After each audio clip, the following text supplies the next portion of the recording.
आओ भगवान नाम आश्रय लेकर के कथा में प्रवेश करेंगे। हे राम तुम बड़े दयालु हो, राम तुम बड़े दयालु हो, राम तुम बड़े दयालु हो, राम तुम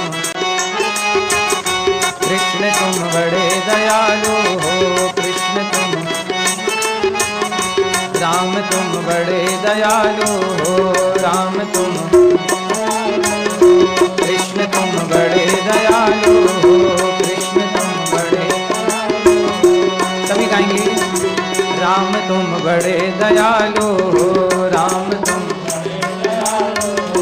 कृष्ण तुम बड़े दयालु हो, राम तुम बड़े दयालु हो, राम तुम कृष्ण तुम बड़े दयालु हो, कृष्ण तुम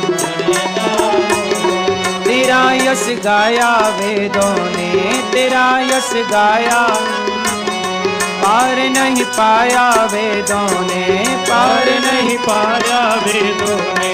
राम तुम बड़े दयालु हो, कृष्ण तुम बड़े दयालु हो, नाथ तुम बड़े दयालु हो, नाथ तुम बड़े दयालु हो, नाथ तुम बड़े दयालु हो, नाथ तुम बड़े दयालु हो, कृष्ण तुम बड़े दयालु हो, कृष्ण तुम बड़े दयालु हो, नाथ तुम बड़े दयालु हो, नाथ तुम बड़े दयालु हो, कृष्ण तुम बड़े दयालु हो, कृष्ण तुम बड़े दयालु हो, राम तुम बड़े दयालु हो, राम तुम बड़े दयालु हो। बोलिए भक्त वत्सल भगवान की, कृष्ण कन्हैया लाल की। कितनी ही दे रहे हैं, कुछ और दे रहे हैं, गुरु जी चेक करिए।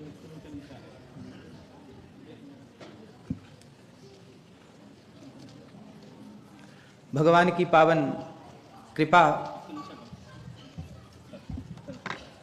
भगवान की कृपा से हम सब कथा की पावन गंगा में डुबकी लगा रहे हैं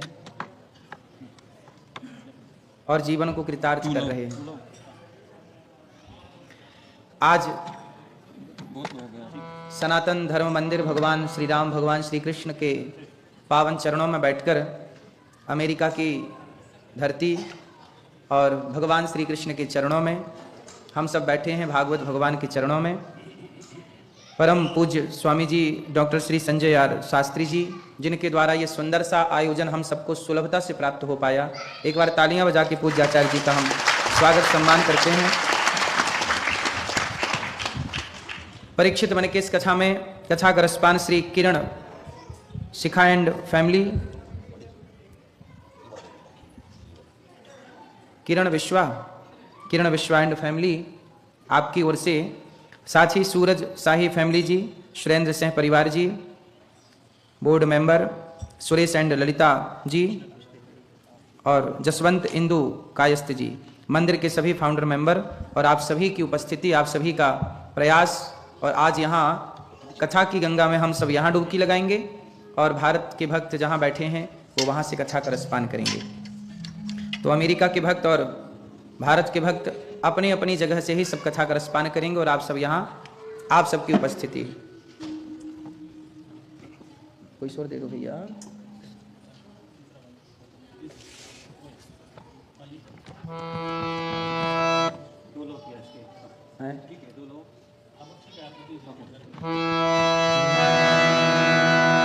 तो भक्तों, भागवत जी की कथा हम सब सुनने के लिए यहाँ विराजे हैं। सबको आए हुए सभी भक्तों को जय श्री मन्नारायण।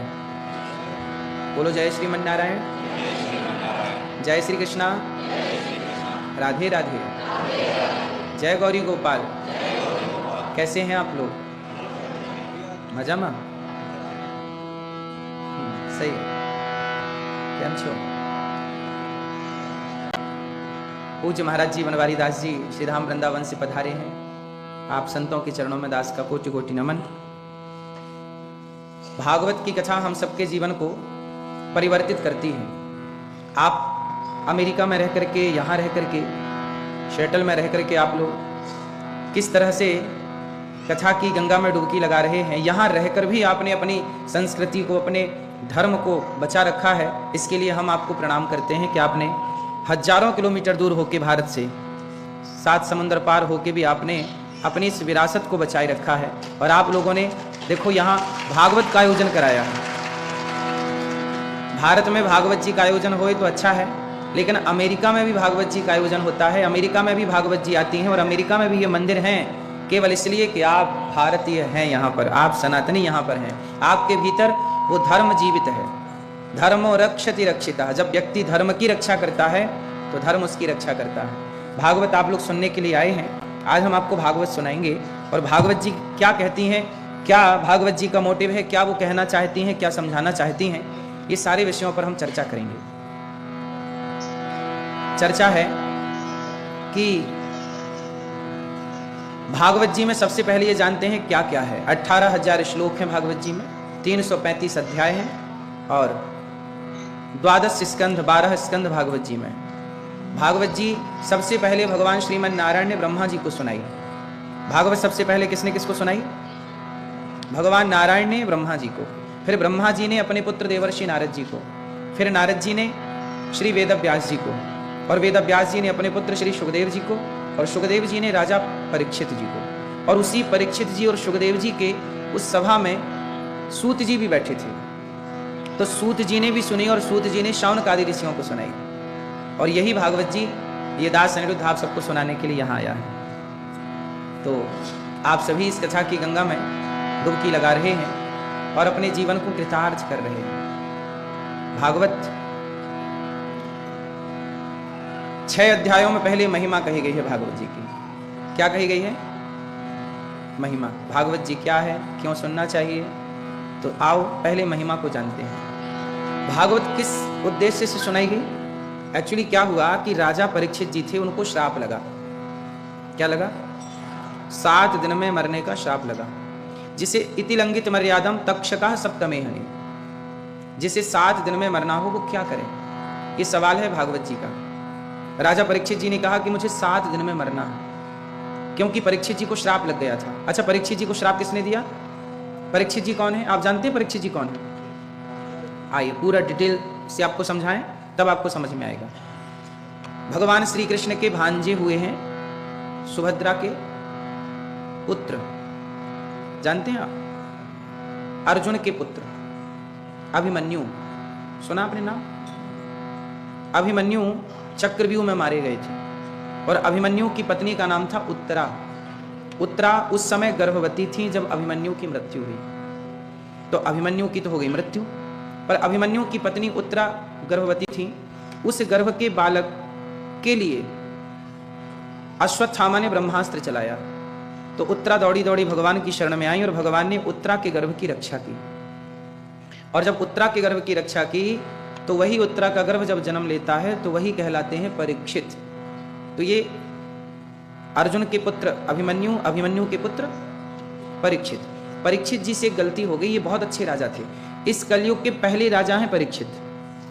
इस कलयुग के पहले राजा कौन है? जिस दिन से कलयुग स्टार्ट हुआ, कलयुग की आयु आज लगभग 5,500 वर्ष है। कलयुग जब शुरू हुआ, भगवान कृष्ण जिस दिन गए उसी दिन कलयुग आ गया। तो जिस दिन कृष्ण गए उस दिन धरती पर राजा कौन था? वर्तमान कृष्ण के बाद, जाने के बाद यहां पर राजा थे परीक्षित।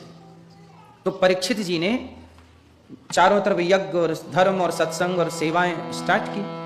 जब चारों तरफ धर्म बढ़ने लगा, तो जब धर्म बढ़ता है तो अधर्म परेशान होता है। तो कलयुग दौड़ा दौड़ा ब्रह्मा जी के पास गया कि हे ब्रह्मा जी, जब कलयुग हूं मैं, कलयुग ने बोला ब्रह्मा जी से कि जब मैं कलयुग हूं और यहां परीक्षित जी धर्म किए जा रहे हैं, क्योंकि यदि धर्म ही रहा तो फिर कलयुग कहां रहेगा? कलयुग तो वहीं रहता है जहां अधर्म होता है। तो राजा परीक्षित के राज्य में तो कोई अधर्म था ही नहीं। तो कौन परेशान हुआ?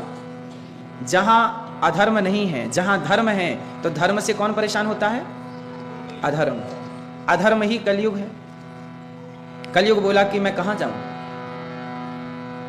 तब कहा कि तुम जाओ परीक्षित जी से कुछ निवास मांगो कि भाई हम भी तो यहीं रहेंगे ना, तो हमें रहने की कोई जगह आप बताइए कहां रहें। तो एक दिन क्या हुआ कि कलयुग ने गाय को मारना स्टार्ट किया। किसे मारा?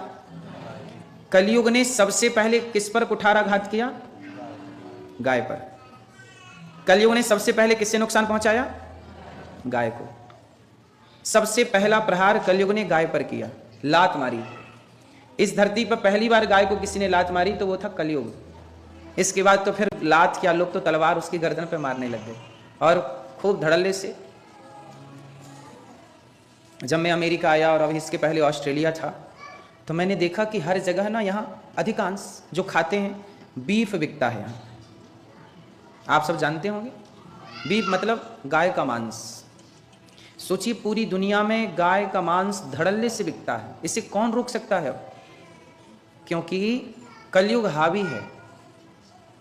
कलयुग इतना हावी है कि अब तो अच्छे अच्छे स्टोरों में, अच्छे अच्छे शोरूमों में, अच्छी अच्छी जगह आप फ्लाइट पर यात्रा करते हैं तो फ्लाइट में भी वहाँ पर एक फ्लाइट में सीट के सामने एक पत्र पढ़ा था, तो हमने पत्र पढ़ा तो उसमें रहता है कि क्या क्या आप खाएंगे और क्या क्या ऑर्डर दे सकते हैं। तो उसमें एक बीफ का भी ऑप्शन था कि बीफ युक्त आप जो भी है, मतलब सोचिए कि घर के बाहर यदि आप निकलते हैं तो आप ये कैसे डिसाइड करेंगे कि आप जो खा रहे हैं वो गलत है कि सही है ना? आप सब इस बात से खूब परिचित हैं। इसलिए बाजार का कोई भी पदार्थ आज के युग में खाने योग्य तो नहीं है। पता नहीं किसमें बीफ हो, पता नहीं किसमें अंडा हो। हर चीज में आजकल 99% चीजों में अंडा है। ब्रेड में तक अंडा है ना? भारत में तो कुछ ब्रेडों में नहीं है। ये अच्छी बात है कि मेंशन रहता है। यदि मेंशन ना रहे, लिखा ना रहे, तब तो व्यक्ति क्या खा जाए पता ही नहीं लगे। तो सबसे पहले कलयुग को, गाय को किसने मारा? कलयुग ने। और कलयुग ने गाय को लात मारा। गाय खड़ी थी और बछड़े के 3 पांव टूट चुके थे। तो गाय और बछड़े का संवाद चल रहा था। वो गाय पृथ्वी थी और वो बछड़ा धर्म था। तो धर्म और पृथ्वी का संवाद था। धर्म रो रहा। धर्म मतलब शंकर जी किस पर बैठे हैं?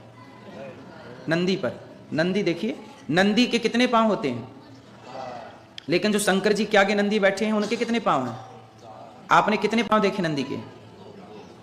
नंदी जो शिव जी के मंदिर में बैठते हैं उन नंदी के 1 पांव बाहर होता है। देखा आपने ध्यान से? 3 पांव अंदर। क्यों? क्योंकि 3 पांव टूट चुके हैं। कलयुग में धर्म के 3 चरण टूट गए हैं। शंकर जी किस पर सवार होते हैं? नंदी। नंदी पर नहीं, नंदी धर्म का प्रतीक है। नंदी मतलब बैल नहीं, नंदी पर सवार नहीं है शंकर जी। नंदी मतलब धर्म।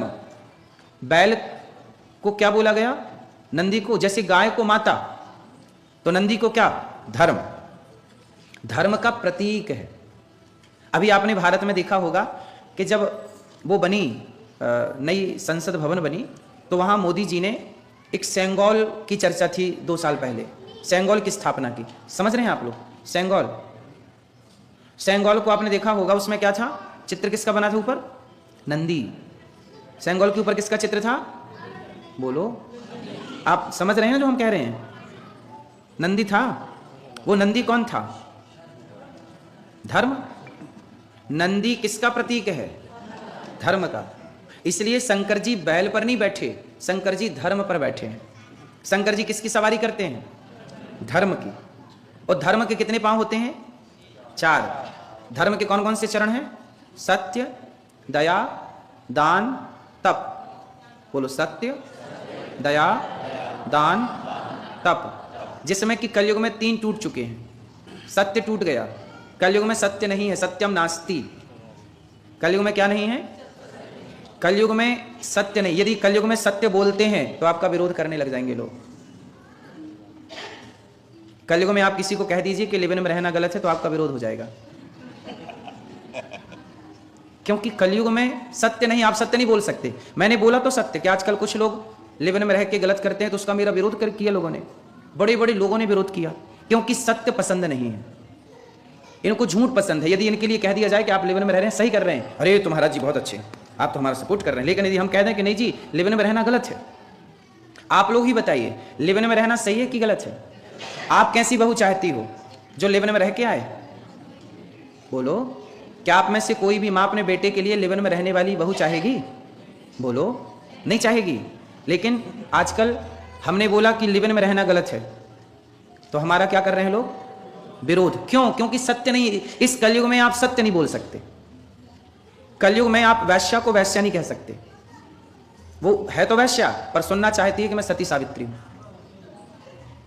घूमेगी अर्धनग्न, पर सुनना चाहेगी कि हमें देवी कहो। देवी वाली हरकत हो आपकी तो आपको देवी भी कहा जाए। हमारे यहां तो नारी को देवी ही कहा गया, पर किस नारी को? हमारे यहां सीता जैसी नारियां भी हैं जिनको हम सब पूछते हैं। मंदिर में कोई भी मंदिर ऐसा नहीं है जहां सीता जी ना हो, यदि राम है तो। ऐसा कोई भी मंदिर नहीं है जहां राधा ना हो, यदि कृष्ण है तो। कोई भी, शंकर जी हैं तो पार्वती ना हो, ऐसा हो नहीं सकता। नारायण है तो लक्ष्मी ना हो, ऐसा हो नहीं सकता। हमारे यहां नारी की पूजा होती है, पर किस नारी की? जो सती है, पवित्र है, आचरण से, सदाचार से, व्यवहार से पवित्र है, उस नारी की क्या होती है? पूजा। लेकिन जो नारी सूपनखा जैसी है, क्या उस नारी की भी पूजा होगी? क्या एक तराजू में आप पतिव्रता नारियों को रखो और दूसरी तराजू में आप लिव इन में रहने वालियों को रखो, तो क्या दोनों का पलड़ा भारी होगा? उत्तर बोलो। पर समाज तो यही कहता है कि भाई ये भी नारी है, ये भी नारी है। आजकल तो समानता का भाव है ना, कि सब बराबर हैं। सब बराबर हैं तो सती, पतिव्रता और वैश्या एक कैसे हो सकती है? बोलो हाँ या ना। लेकिन आज आप सत्य नहीं बोल सकते। यदि आप सत्य बोलेंगे तो लोग आपका क्या करेंगे? क्यों करेंगे? क्योंकि सत्य सुनना अच्छा नहीं है। लोग झूठ सुनना चाहते हैं, हाँ या ना। यदि आज यहां, इसलिए तो भागवत जी में लिखा सत्यम नास्ति तपः शौचम दया दानम न विद्यते। सत्यम नास्ति। कलयुग में क्या नहीं है? कितने पांव टूट गए धर्म के? सत्य टूट गया, सत्य नहीं। तपः, कलयुग में क्या नहीं है? तप। कोई तपस्वी नहीं है, तप नहीं कर पा रहा है। सत्यम नास्ति तपः शौचम। शौचम मतलब, शौचम मतलब, शौचम मतलब शुद्धि। क्या? शुद्धि। शौचम मतलब क्या मेरी मां? मैया, ओ पीछे वाली मैया, सरकार मोबाइल चला रहे हो, सुन लीजिए प्रेम से, सुनिए। क्या नहीं है? शुद्धि। जैसी राखो शुद्धि वैसी बने बुद्धि। बुद्धि का शुद्धि से संबंध है या नहीं? बुद्धि का किससे संबंध है? जैसी होगी शुद्धि वैसी रहेगी। इसलिए शौचम। देखो ये बात हम नहीं कह रहे हैं। आजकल क्या है ना, सत्य नहीं कह सकते, लेकिन हम लोग सत्य, हमारा इतना विरोध करते हैं लोग, फिर भी हम सत्य कहना नहीं छोड़ते। आप लोग बताइए, छोड़ दें? फिर हम भी कहने लग जाएं कि ठीक है रहो लिव इन में। बोलो। और सोचिए, बड़े बड़े हाई प्रोफाइल लोग लिव इन का सपोर्ट करते हैं, कुछ पत्रकार भी लिव इन का सपोर्ट करते हैं। अब सोचिए क्या होगा। गलत चीज का आप सपोर्ट कर रहे हैं और वो भी खुलेआम। एक बार मुझे डिबेट में बुलाया टीवी वाले भैया ने, पत्रकार भैया ने, तो वहां एक महिला मेरे से भिड़ गई। बोली मैं शराब पीती हूं पर मैं शराबी नहीं हूं। वो बोली मेरे से कि मैं शराब पीती हूं पर मैं शराबी नहीं। वो मेरे से उलझ गई। तो मैंने उनसे कहा, न्यूज वाले, मेरे को कहां शराबियों के संग आपने बिठा दिया? न्यूज वाले तो टीवियों पे ले जाके भिड़ा देते हैं ना शराबियों से, आप लड़ो। वो बोली कि मैं शराब पीती हूं पर आप मुझे शराबी मत कहिए। इसका अर्थ क्या हुआ कि आज का आदमी खुलेआम, सोच महिला हो कि वो शराब पी रही हो, सबको बता रही है, और आप ये नहीं कह सकते कि तुम गलत हो। तो फिर उससे पूछा जाए कि भाई गलत कौन है? फिर मीडिया वालों को पूछना चाहिए था कौन गलत है। तो लोग सवाल हमसे करेंगे पर गलत लोगों से सवाल। आजकल सवाल भी उनसे पूछा जाता है जो सही है, जो गलत है उनसे कोई सवाल नहीं। अच्छा एक बात बताइए, शौचम का अर्थ हम समझाएं आपको? समझेंगे ये भी सच है, पर थोड़ा आप स्वीकार करेंगे कि नहीं? सचिव वैद्य गुरु तीन जो प्रिय बोलहि भयास। तीन लोग ना मुंह देखी बातें नहीं करते, और तीन लोग यदि मुंह देखी बातें करने लग जाएं तो आपका नाश हो जाएगा। सचिव आपका सलाहकार यदि आपको आपके हिसाब की सलाह देने लग गया तो आपका पतन हो जाएगा। समझ रहे हैं? जैसे राजा है, राजा का सलाहकार क्या करे? अरे राजा जी आप तो बहुत अच्छे हैं, आपका तो बढ़िया चल रहा है। अरे सचिव का मतलब है कि वो सही बताए। राजा यदि गलत है तो गलत को गलत कहे और सही को। रावण का नाश कैसे हो गया? रावण का नाश इसी में हो गया क्योंकि रावण के जो सचिव थे, सचिव मतलब सलाहकार, रावण के सलाहकार कैसे थे? गलत थे। कैसे सलाहकार थे? जब हनुमान जी गए लंका जलाई तो लंका जल गई, तो पूरी लंका में दहशत हो गई कि अरे हनुमान जी आए तो एक बंदर इतना पावरफुल है तो राम की सेना कितनी पावरफुल, सारे बंदर सारे लंकावासी थर थर थर थर कांपने लग गए। तब राजा रावण के मंत्रियों ने कहा अरे महाराज घबराने की क्या जरूरत है, बंदर भालू तो हमारा भोजन है। अब देखो रावण सभा में बैठा है और मंत्री क्या बोल रहे हैं? रावण ये लोग तो बंदर लोग तो हमारे क्या है? भोजन है, इनको तो हम मार के खा जाते हैं। और रावण बोल रहा वाह, अरे महाराज आप तो चिंता ही मत करो, आने दो राम को, हम लड़ेंगे, हमसे थोड़ी जीत पाएंगे बंदर लोग। अब सोचिए रावण के सलाहकार रावण को क्या सलाह दे रहे हैं? सही सलाह है गलत है? सही सलाह किसने दी? विभीषण ने, कि रावण तू राम से पंगा ले रहा है, राम भगवान है, एक काम कर सीता मैया ले आगे और जा उनकी शरण में, सीता मैया तुझे माफ कर देंगी और राम की शरण में जा, राम तुझे माफ कर देंगे। जब रावण ने सही सलाह दी तो रावण ने विभीषण को एक लात मारा, निकाल दिया लंका से। चल, रावण के युग में, रावण के जमाने में अच्छे लोगों को लात मारा जाता था, अच्छे लोगों को गाली दी जाती थी, और इन नालायक सलाहकारों को जो रावण के सलाहकार थे वो रावण अपनी खोपड़ी में बिठाता था। इसलिए ना रावण जैसी सत्ता का नाश हो गया। रावण का क्यों नाश हुआ? क्योंकि रावण के सलाहकार गलत थे। बोलो हाँ। इसलिए सलाहकार सही होना चाहिए, गलत को गलत कहने वाला और सही को। रावण के सलाहकारों को यह बोलना चाहिए था कि महाराज आपकी इतनी सुंदर रानी है ये मंदोदरी, और आप इतने अच्छे राजा हैं, आपको पराई औरत चुराना शोभा नहीं देता। सही सलाह तो ये थी, लेकिन सही सलाह विभीषण ने दी तो लात मार के निकाल दिया। मतलब रावण को सच सुनने की आदत, रावण को क्या सुनना है? झूठ।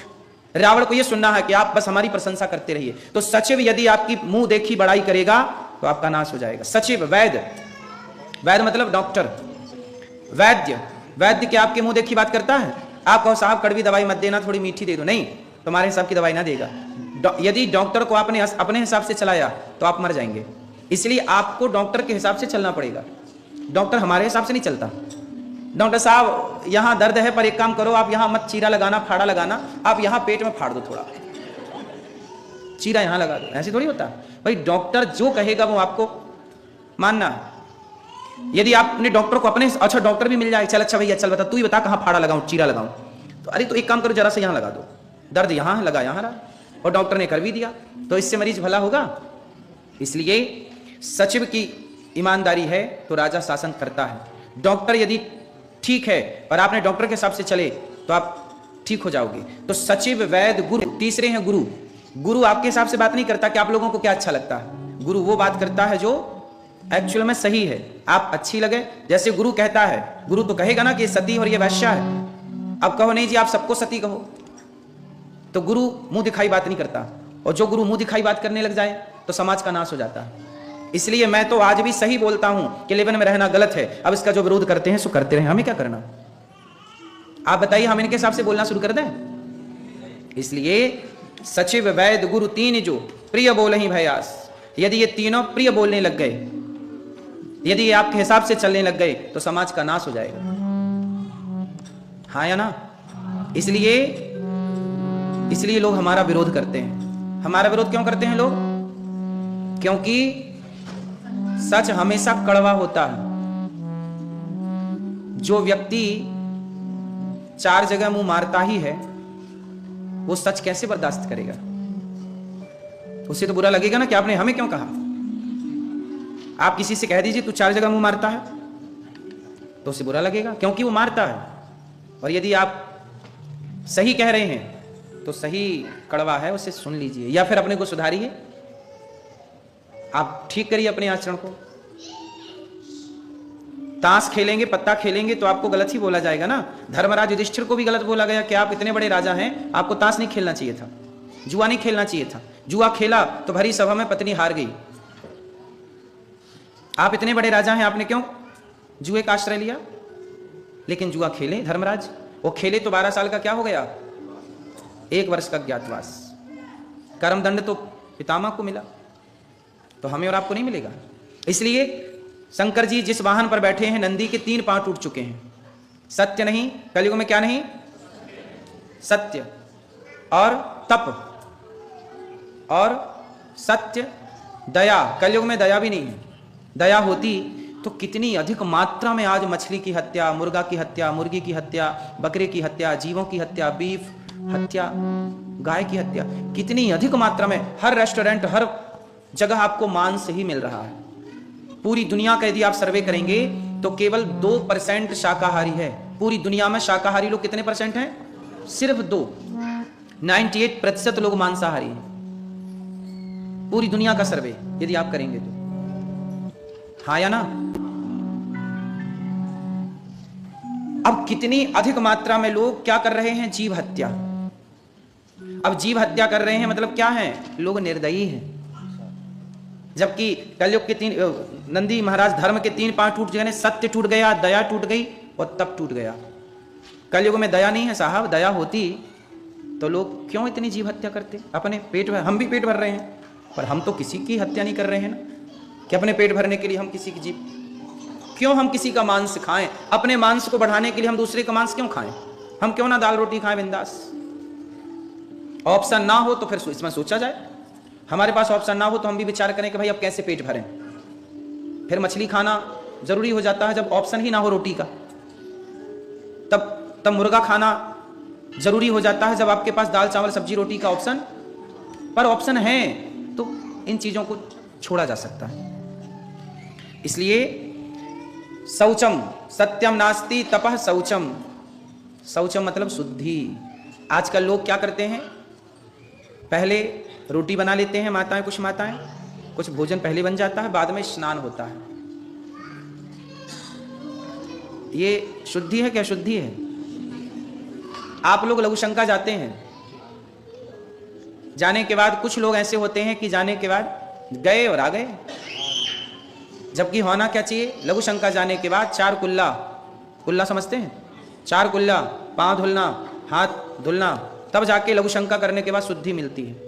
4 कुल्ला अनिवार्य है, पांव धुलना, हाथ धुलना अनिवार्य है लघुशंका के बाद। और शौच के बाद, शौच करने गए हैं, दीर्घ शंका गए हैं, तो आपको एक बार पूरा नहा चुके हैं तो दूसरी बार अर्ध स्नान करना चाहिए।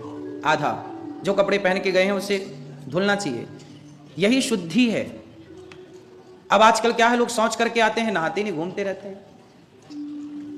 लघुशंका आपके यहाँ तो इतनी ठंडी पड़ती ना, यहाँ तो 2-4 दिन नहाते नहीं होंगे कुछ लोग।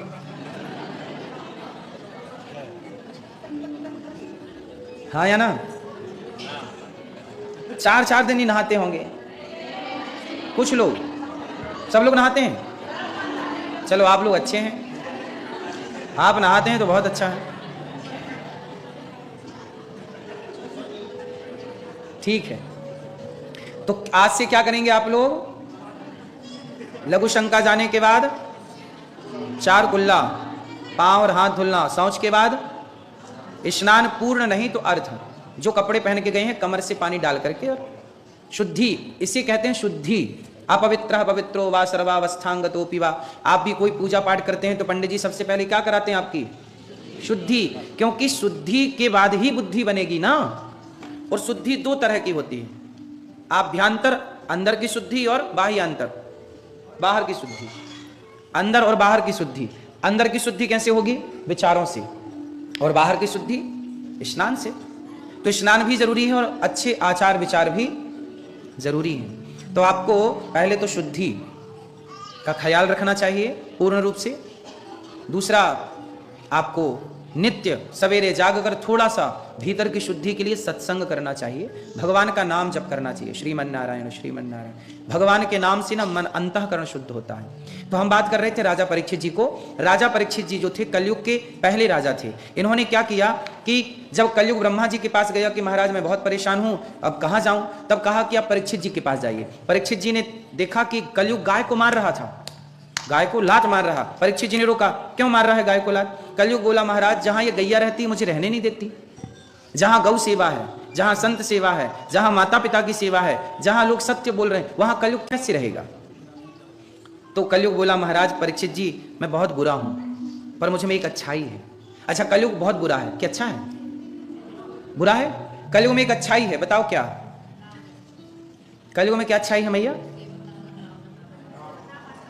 मैया लाल मैया पीछे वाली मेरी माँ, कलयुग में क्या अच्छाई है? हाँ मैया को फल की पड़ी है, जल्दी फल मिल जाता है। कलयुग की अच्छाई है कृते अध्यायते विष्णुम त्रेतायाम यजतो मखई द्वापरे परिचर्यायाम कलौ केशव कीर्तनात्। कलयुग केवल नाम आधारा सुमरि सुमरि नर उतरही। कलयुग बहुत बुरा है, पर कलयुग में एक अच्छाई है कि केवल भगवान का नाम जप करके व्यक्ति भव सागर से पार हो सकता है। इस कलयुग में, सतयुग में, त्रेता में, द्वापर में ये सुविधा नहीं है। कलयुग में केवल नाम, केवल इसलिए कहते हैं काम करो पैसे कमाओ, पर काम करते हुए नाम जप करते रहो। अच्छा नाम जप के लिए अलग से टाइम निकालने की भी जरूरत नहीं है आप लोगों को। आप लोग जहां काम पे जाते होंगे, आपके घर से वहां की दूरी लगभग 10 मिनट की होगी, ड्राइव 20 मिनट की होगी, आधे घंटे किसी की 1 घंटे की भी हो सकती है। तो जो आप गाड़ी में 1 घंटा बिताते हैं, आने या जाने में आधा घंटा बिताते हैं, वो गाड़ी में बैठ के आप गाड़ी में अपनी सीट में एक अच्छी आसन बिछा लीजिए, जो केवल आप समझो कि हम मंदिर में बैठे हैं, वो गाड़ी चल रही है, भीतर जाप चले श्रीमन नारायण श्रीमन नारायण, जो भी आपका मंत्र है गुरु मंत्र श्रीमन नारायण श्रीमन, गाड़ी चल रही है। तो उस समय ध्यान परमात्मा का करते हुए गाड़ी, तो गाड़ी भी आप मंजिल तक पहुंच गए टाइम से, और आपका आधा घंटा सार्थक हो गया, आपने नाम जप कर लिया। जरूरी नहीं है कि आप घर पे आसन लगा के ही मंत्र का जाप करें, हो सके तो ठीक है, नहीं तो आप गाड़ी चलाइए। भाई आप लोग जहां काम करने जाते होंगे, वो आपकी घर से 10 मिनट की दूरी तो कम से कम होगी, 20 मिनट की ड्राइव तो होगी, हाँ या ना? है तो वो 20 मिनट को सार्थक करना है ना अपने को। तो 20 मिनट को कैसे सफल बनाएंगे? उसी में आपको नाम जप करना है। गाड़ी चलाते रहिए और चलता रहे श्रीमन नारायण श्रीमन नारायण श्रीमन नारायण, श्री सीताराम सीताराम, राधे कृष्ण राधे कृष्ण, ओम नमः शिवाय ओम नमः शिवाय। जो भी आपको गुरु जी ने मंत्र दिया होगा वो आपका गुरु मंत्र होगा। ध्यान करते हुए, सारे मंत्र अच्छे हैं, सारे मंत्र बढ़िया हैं, कोई एक मंत्र पकड़ करके पार हो जाइए। तो इस तरह से आपको नाम जप करना चाहिए। राजा परीक्षित जी ने क्या किया कि कलयुग बोला कि मैं बहुत बुरा हूं, पर एक अच्छाई है नाम के बल पे। तब राजा परीक्षित जी प्रभावित हो कि भाई तू बढ़िया आदमी है, एक काम कर, मैं तुझे रहने के 4 कमरे बनवाता हूं। तो राजा परीक्षित जी ने अपने राज्य में कलयुग को रहने के कितने कमरे बनवाए? 4 जगह। अब ये ध्यान से सुन लीजिए कि कलयुग कहां कहां कहां कहां रहता है। कहां कहां रहता है कलयुग? द्यूतम पानम स्त्रिया सूना यत्रा धर्मश्च चतुर्विधा। कलयुग का पहला स्थान है द्यूतम। द्यूतम मतलब जुआ। जुआ, आजकल लोग जुआ खेल रहे हैं मोबाइल। आजकल जुआ ना ताश वाला जुआ नहीं है, अब एडवांस टेक्नोलॉजी है, अब मोबाइल में आ गए हैं जुआ। सॉफ्टवेयर इतने एडवांस हो गए हैं कि आजकल मोबाइल पे ऐप डाउनलोड कर लेते हैं आप लोग। मोबाइल, हमारी कुछ माताएं, कुछ बूढ़े बूढ़े आदमी ये बैठे लूडो खेलते रहते हैं। समय क्यों वेस्ट करना है? आप अपने घर में रामचरितमानस रख लीजिए, समय है आपके पास। काम धाम करने के बाद टाइम बचा, भगवान का चिंतन कर लो, या गीता पढ़ लो, थोड़ा रामायण पढ़ लो, थोड़ा पुस्तकें पढ़ना सीखिए, आपका नॉलेज बढ़ेगा, आपका ज्ञान। जिसके पास ज्ञान है वो परेशान नहीं है। आज परेशान कौन है? जिसके पास ज्ञान नहीं है। अमेरिका किनको बुलाता है? जिनके पास ज्ञान है। आप लोग यहाँ क्यों टिके हैं? क्योंकि आपके पास ज्ञान है। आपकी खोपड़ी ना होती, काम करती ना होती, तो आपको यहाँ रहने देती कोई? फिर आप यहाँ अपने बल से हैं, मतलब अपने मस्तिष्क, अपने दिमाग के बल से हैं। बोलो हाँ। यदि आप लोगों के पास दिमाग ना होता, आप लोग तो फिर यहाँ कैसे आते और यहाँ क्यों टिकते? आप यहाँ नहीं टिक सकते 1 साल, यदि आपके पास दिमाग ना हो तो, हाँ या ना? तो फिर खेल किसका है? दिमाग का है। इसलिए अपने दिमाग को और बढ़िया बना सकते हैं हम अपने दिमाग। तो देखो, पैसे तो आप दिमाग से कमा ही रहे हैं ना, लेकिन पैसे के साथ साथ और भी कुछ चाहिए होता है। पैसा ही सब कुछ है ऐसा नहीं है मेरी माँ। पैसे होने के बाद भी लोगों के जीवन में शांति नहीं है, पैसे होने के बाद भी लोगों की होठों पे मुस्कान नहीं है, पैसे होने के बाद भी आंखों में नींद नहीं है। बोलो हाँ, क्यों इतनी उथल पुथल क्यों है? क्योंकि आपने अपने को धर्म से नहीं जोड़ा। इसलिए जब टाइम मिल जाए तो पैसे ऐसे ठीक है, थोड़ा गीता पढ़ लो, थोड़ा रामायण पढ़ लो, थोड़ा रामचरितमानस पढ़ लो, थोड़ा धर्म से जुड़िए। धर्म आपको क्या करता है? हमारे साधु संत पेड़ के नीचे बैठ के हजारों साल तपस्या करते थे, पेड़ की छांव में बैठे हैं और चल रहा है, आनंद है। ये कैसे हुआ? यही है धर्म। आध्यात्म क्या करता है मेरी माँ? आपको बाहर की दुनिया से निकाल के, अभी क्या आप लोग बाहर की चकाचौंध दे, अरे ये अमेरिका कितना डेवलप है, ये कैसा है, वो कैसा है, ये व्यक्ति कितना बड़ा है, ये व्यक्ति कितना कमा रहा है। आप बाहर को देख के प्रभावित होते हैं। लोगों का घर आपको प्रभावित करता है, अरे इनका इतना बड़ा घर है, हमारा तो छोटा है। आपको लोगों की सैलरी प्रभावित करती है, अरे इनकी इतनी सैलरी है, हमारी तो इतनी है। आपको लोगों की चमक, रूप, रंग प्रभावित करता है, गलियां सड़कें प्रभावित करती हैं, मॉल, रहन सहन प्रभावित करता है। बोलो हाँ या ना? मतलब आप ना बाहर की चीजों से प्रभावित हो रहे हैं, जबकि आप अपने को इतना बेहतर बना सकते हैं कि बाहर की चीजें आपको प्रभावित ना करें। अच्छा एक बात बताओ, रावण को सीता मां की सुंदरता प्रभावित कर गई, क्यों चुरा के ले गया? सीता मां, उसकी बहन सूर्पनखा ने यही तो बोला कि सीता मैया बहुत सुंदर है। तो रावण को बाहर की सुंदरता ने क्या किया? प्रभावित कर लिया, और रावण प्रभावित हुआ और अपना नाश कर लिया। जबकि राम के सामने भी रावण की बहन बन ठन के आई थी, सूर्पनखा, बड़ी सुंदर। क्या सूर्पनखा की सुंदरता राम को प्रभावित कर पाई? सब लोग थोड़ा ध्यान दीजिएगा। पीले भैया शांत रहेंगे, चुप रहेंगे। मैया आवाज आ रही है ना पीछे? मेरी मां आ रही है? मैया चला लो मोबाइल। पीली मैया सुनो, रावण को सुंदरता ने प्रभावित कर लिया, बोलो हाँ। जबकि राम के सामने सूर्पनखा सुंदर बन के आई। क्या सूर्पनखा की सुंदरता ने राम को प्रभावित किया? एक उसी सुंदरता से प्रभावित होता है और दूसरे उसी सुंदरता से प्रभावित, यही तो अंतर है। आप लोग, यही तो कहता हूं कि जो बाहर की सुंदरता से प्रभावित हो जाए वो रावण है, और जो बाहर की सुंदरता से तनिक भी प्रभावित ना हो वो राम है। यही तो अंतर है राम और रावण। राम को बाहर का संसार प्रभावित नहीं करता, क्योंकि राम भीतर से प्रसन्न है। राम को बाहर से प्रसन्नता चाहिए ही नहीं, क्योंकि राम कहां से प्रसन्न है? अब सोचिए, राम को राजा बनना था अयोध्या का, लेकिन राजा बनते बनते बनते बनते कैकेयी ने वनवास मांग लिया, और जिस घड़ी राम को राजा बनना था उसी घड़ी राम को वनवास जाना पड़ा। तो जब राजा बनना था तब राम जी बहुत प्रसन्न नहीं थे, और जब राजा की जगह वनवास जाना पड़ा तो राम जी बहुत रोए नहीं, परेशान नहीं हुए? बोलो हाँ। राम जी भी तो विरोध कर सकते थे ना, कैकेयी मां का, मैं क्यों जाऊं वनवास? मेरे पिता ने मुझे राजा बनाने का बोला है, मैं तुम्हारी बात नहीं मानता, मुझे नहीं जाना वनवास। यदि राम मना कर देते तो कौन भेज देता? बोलो, कोई भेज सकता था मेरी मां? इसका मतलब यह हुआ कि राम चाहे राजा बने चाहे वनवास जाए, उन्हें कोई फर्क।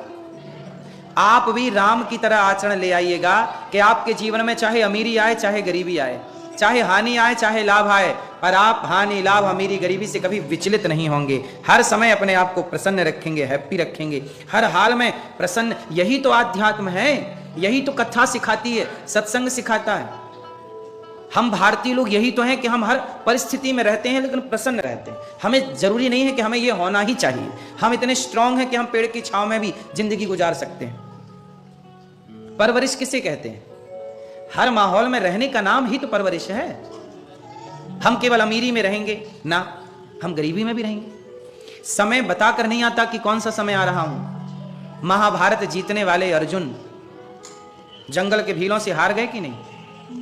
बोलो हाँ। समय कभी जिताता है तो समय कभी, इसलिए हर समय को धैर्यता से गुजारना चाहिए। आज आप जीत गए, नेता लोग चुनाव जीत जाते हैं और कभी वही नेता लोग हार जाते हैं, तो जीतने की ज्यादा खुशी ना होनी चाहिए, क्योंकि इस जीत के बाद हार सुनिश्चित है। कब तक जीतोगे ये तो बताओ। कल राजा कोई और था, कल होगा कोई और। किसी एक के शीश पर सदा रहे ना मोर। कब तक सदा ना रहा है, सदा ना रहेगा, जमाना किसी का, नहीं चाहिए दिल दुखाना किसी का। इसलिए सदा के लिए कुछ नहीं होता।